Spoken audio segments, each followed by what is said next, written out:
A tax freight train is bearing down on your retirement. To protect yourself, you'll have to harness the power of zero.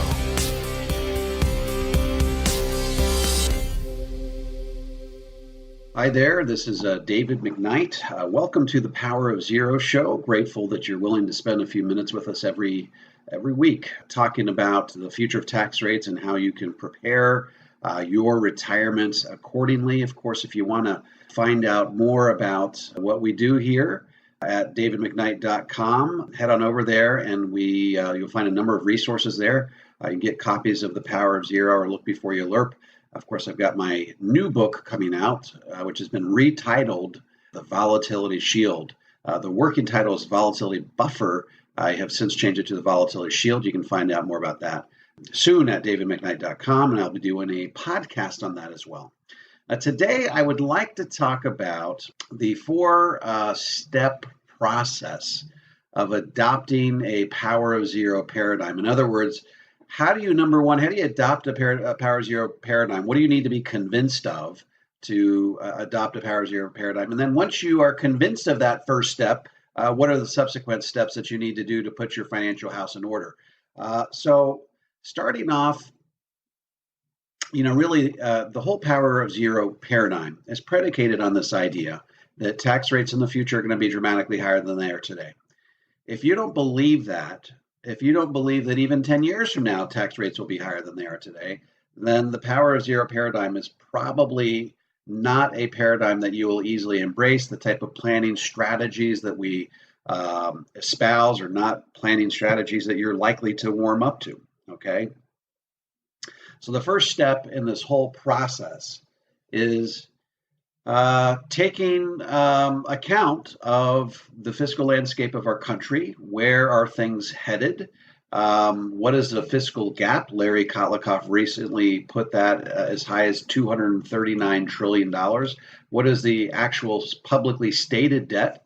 How much worse than the $22 trillion is our fiscal situation? Remember what a fiscal gap is. A fiscal gap is the difference between what we've promised and what we can actually deliver.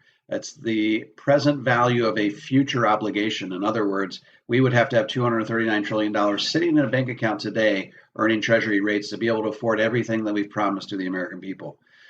So all of this sort of dovetails into this notion that tax rates are going to be higher in the future than they are today. If you believe in your heart of hearts that that's the case, the Power of Zero paradigm is for you, okay? You are a perfect candidate for Power of Zero type planning. So once you recognize that tax rates are going to be higher in the future than they are today, what's step number two? Step number two is to recognize that in a rising tax rate environment, there's a perfect amount of money to have in your taxable bucket, and there's a perfect amount of money to have in your tax deferred bucket, okay? We know that the perfect amount of money to have in the taxable bucket is 6 months worth of daily living expenses. I talk about this all the time, about the couple who lived through the Depression. They come into my office and they say, Dave, we've got 9 CDs for $100,000 each in 9 different banks. We think we may be paying too much in tax. And the answer, of course, is they are paying too much in tax. They've got way too much money. I tell people this all the time as well. You can have more than 6 months worth of basic living expenses on your taxable bucket as long as you recognize that that comes at a price. You are literally choosing to pay taxes in that account that you wouldn't otherwise have to pay. That's an optional tax. We have 6 months worth of basic living expenses in that account because we like the liquidity. We like being able to take money out of there without penalties or taxes, or at least dramatic taxes. So it's a great place to have short-term savings for basic emergencies of life. Anything above and beyond that is costing you money. There is a economical price tag attached to having too much money in that bucket. We know that in the tax deferred bucket, there is a maximum amount of money that you would want to have in there. If you don't have any pensions or other types of residual income like farm income or rental income or things like that, then we want the balance into that bucket to be low enough that required minimum distributions at 70.5 are equal to or less than your standard deduction, which in today's dollars is 24.4, but also low enough that it doesn't cause your Social Security to be taxed. You can look at a calculator I have at davidmcknight.com that tells you the perfect balance to have in your tax deferred bucket. Okay.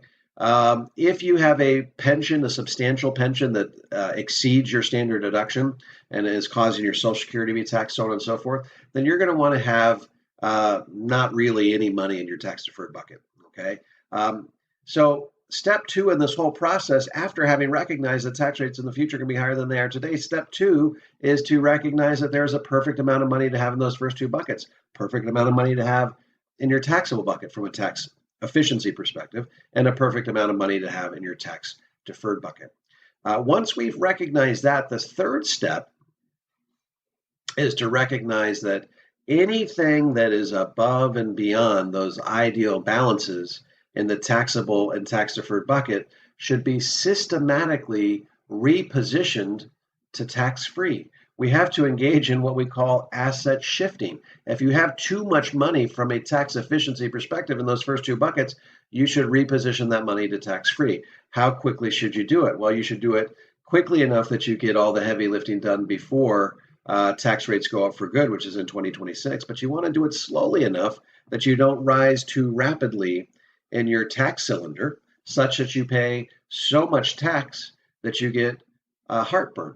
So there's a perfect amount of money to be shifting each and every year. If you want to figure out what that is, at least from your tax deferred bucket perspective, you can also go to davidmcknight.com. There's a calculator there, and it will explain to you what your magic number is. Also, chapter 6 of my updated and revised version of The Power of Zero will also tell you about that magical number, that number which is the perfect amount of money to shift each and every year between now and when tax rates go up for good, such that you're at the perfect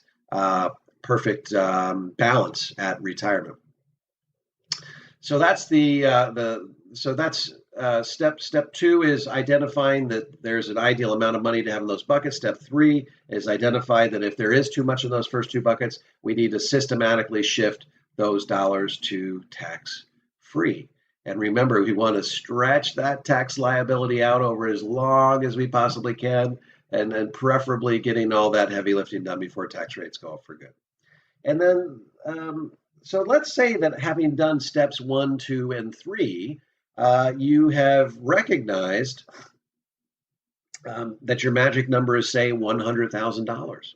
Well, if your magic number is $100,000, then we need to recognize that $100,000 is probably going to go to 3 different places. Okay. Number one, we know that you got to pay the piper. You got to pay the IRS before you do anything else. So of that $100,000, you may be giving up, who knows, let's call it 25% for state tax. Maybe we've got some, 22% federal marginal tax bracket. Maybe you got a 3% effective tax rate for just to make our numbers easy for state tax. So you're giving 25% or 25,000 of that 100,000 to the IRS. I give you permission to not enjoy it, but I also give you permission to recognize that paying it today versus paying it 10 years from now, we will look back on 2019 and say that 25% effective tax rate is a good deal of historic proportions.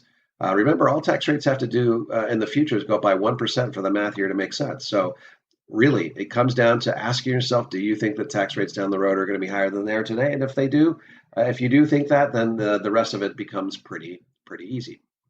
So $25,000 of that $100,000 is going to go towards tax, which leaves us with $75,000 to be able to reposition it tax-free. Now, where should that $75,000 go? Well, certainly some of it should go towards the Roth conversion. Remember, the Roth conversion allows you to lock in today's tax rates. You're basically prepaying your tax. You're paying your taxes preemptively on your terms so that you're not required or forced to pay taxes on the IRS's terms, whatever those terms happen to be somewhere down the road. So the Roth conversion is great. Last week's podcast, we talked about the Roth conversion. We want to make sure that we're, whenever possible, staying within those 22 or 24% tax brackets. There's a lot of space in the 22 and 24% tax bracket. So make sure that you're maxing out at the very least the 22. The 24 is only 2% worse. Why not take advantage of that as well? So you're going to take a portion of that $75,000, stick it into your Roth conversion. But in some instances, you may want to consider taking a portion of that $75,000 and also putting it into the LIRP, the Life Insurance Retirement Plan. If you are between 50 and 65, there's a good chance that you've been thinking about long-term care recently. And this is likely because your mom or your dad on either side is dealing with long-term care issues. So you're asking yourself, how are we going to deal with long-term care issues? We don't want to burn through all of our assets. We don't want to end up in a Medicaid-funded nursing facility. How do we protect ourselves against this bogey? And like I've said all too many times before, people aren't opposed to having long-term care insurance. They're just opposed to paying for it. What the LIRP does is it gives you the ability to, number one, grow money safely and productively in a tax-free environment, just like you might in a Roth IRA or Roth conversion. Allows you to grow money safely and productively. It guarantees that you'll never lose money. If you can get 6 or 6.5% net of fees without taking any more risk than what you're accustomed to taking in your savings account, that's a pretty safe and productive way to grow at least a portion of your money. You will be paying expenses. I've told people over and over again with the LIRP, the average expense per year over the life of the program is about 1.5% per year. You are going to be paying that. That's similar to what you might pay over time in a 401k. But the difference here is you're getting something very useful in exchange for that 1.5% on average per year. You're getting a death benefit that doubles as long-term care. Like I said, people aren't opposed to having long-term care insurance. They're just opposed to paying for it. If you can get it with dollars that would have maybe otherwise been earmarked for IRAs or 401ks, where you are also paying 1.5%, now all of a sudden you're getting something, you're taking dollars where you had agreed to pay the 1.5%, you're putting into a bucket, the cost of which is 1.5%, and now you're getting something eminently useful in exchange for that 1.5%, which is a death benefit, which doubles as long-term care. Now keep in mind that if you